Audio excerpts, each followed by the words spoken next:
Morto nella sua BMW seduto alla guida con la cintura ancora allacciata, 3 colpi di pistola sparati alla tempia sinistra a bruciapelo.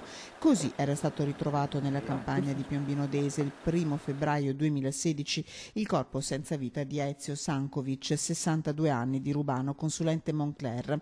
Per il brutale assassinio, ieri Domenico Gambardella, GUP del Tribunale di Padova, ha condannato a 30 anni Renato Rossi. L'uomo, 67 anni, originario di Ferrara ma residente a Martellago nel Veneziano, è stato riconosciuto colpevole di omicidio premeditato e dovrà risarcire complessivi 700.000 euro alla moglie e alle figlie del consulente Moncler.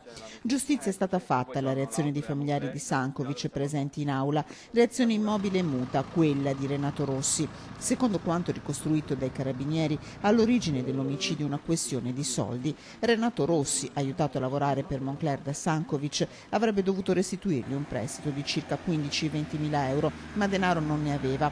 Per questo quella sera si sarebbe presentato all'appuntamento con Sankovic armato di una P38 e non avrebbe esitato a sparare a sangue freddo. Non l'unica ombra di delitto sul passato di Renato Rossi, sospettato di essere l'autore di un altro omicidio fotocopia, quello del commercialista ferrarese Luciano Forlani, ucciso in auto nel dicembre 1989.